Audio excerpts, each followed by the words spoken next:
Now a question: what if doctor tells you that you cannot touch water, okay, and you want to read Quran? What can you do? Can you read Quran or not? Now you have to make wudu, but the doctor said you can't. Can you make tayammum and read Quran? The scholar said yes, you can do it. Same rulings as the salah. You can make tayammum, and even if you are in junub, that's major impurity, janaba, you can still make tayammum and read Quran, touch Quran. It's not a problem. And one thing that I want to mention, that when we say completely pure, it means both physical and spiritual purity. Physical purity, we understand. You have to make wudu and ghusl if you need it. But what is the meaning of spiritual impurity? Can anybody give an example? What's the meaning of spiritual purity or impurity? When does our soul becomes impure? When we leave the state of Islam, that's when we become impure. So that basically means, so if a non-Muslim says, oh brother, I took ghusl, I also made wudu, can he touch Quran? No, because spiritually he is impure. So that's why that's a condition. Completely pure, he has to be Muslim, he has to have wudu as well. That's one thing. And another thing, in the case of women, sisters, this is a special category because the scholars said that this is an exception case, especially Sheikh bin Baz. He said that this is a long period of time for it, and it really, for sisters, it's like a spiritual disaster. Those 7-8 days they cannot pray, they cannot fast, and if you say them that you cannot even touch Quran, they definitely cannot touch the Quran. But the scholars said they can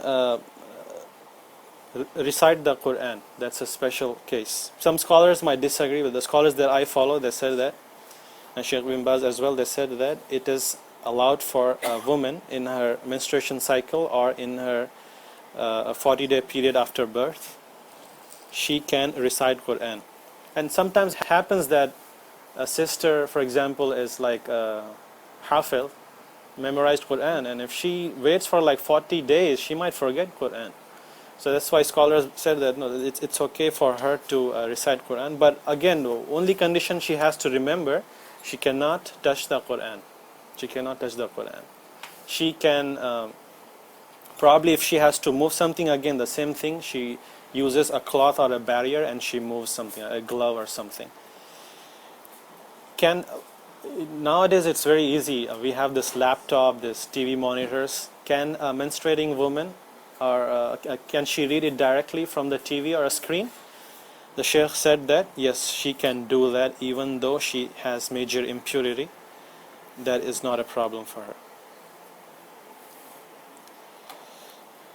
There are some dhaif hadith actually, they say that even the menstruating woman should not touch, but the scholar said it doesn't have any strength at all, so we should not really consider it.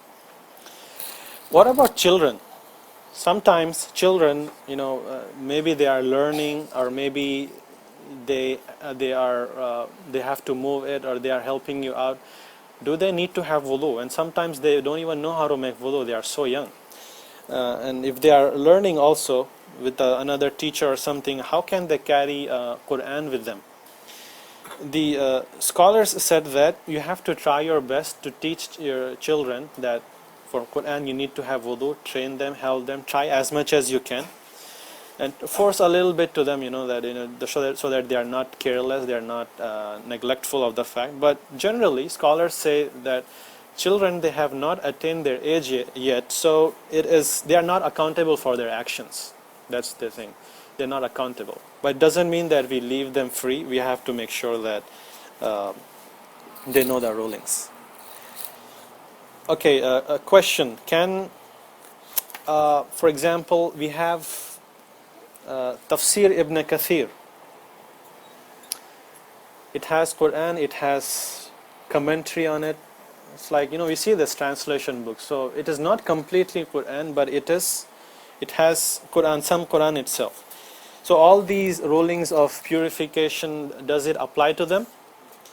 The scholars say that no, you can read the tafsir book even if you do not have wudu. That's not a problem, because that is not a mushaf in and of itself. It is a tafsir book. What if I have like a Quran, but I have it like in a case, like in a briefcase or something? Do I have to have a wudu in order to have that briefcase or a covering of the Quran? No, you don't have to have wudu, because that's not part of Musaf. Anything that is actual part of the book, that is Quran. Otherwise, it's not. Okay. Can we say some generic verses from the Quran, like Bismillahir Rahmanir Rahim is a verse from Quran, right? Now you don't have complete purity. You need to make ghusl. You need to take a shower. Ghusl means shower, for those who don't know. Can we say Bismillah ar-Rahman ar-Rahim, or can we say Inna lillahi wa inna ilayhi rajiun? These are directly verses from Quran. So the scholars said that this is very general invocations, general du'as. You don't need to have tahara for this. You can say it just like that. Okay. So, any questions on this particular topic? Yeah. Two questions basically. Reading Quran on the computer, Uh-huh. and second one is listening to Quran while you're driving. Do you have to have wudu for both cases? Okay. If you have electronic gadget or electronic Quran, this is not mushaf in and of itself. So you do not need to have. So you're not required to have wudu. You can still read it, even though you do not have wudu. That is okay. Okay, but you have to make sure that you have complete. You're not junub. You don't need to make ghusl, for example. If you get involved with your act with the wife, then you cannot read it. Even though you do not have wudu, you can still read it. And also, same thing with driving the car. Also, you do not need to have wudu. You can just directly listen. Same thing. Okay. But of course, the best thing is that you have wudu. Best thing is that you have wudu. Sometimes, like I travel in train a lot, and it's not easy for me to make wudu in the train. It's not possible sometimes also. So, and I want to read Quran, so I take out my iPhone and read Quran from it. Even though I don't have wudu, that is fine, no problem. But doesn't mean that you don't go an extra level. If you have opportunity, you make wudu and you read Quran from that.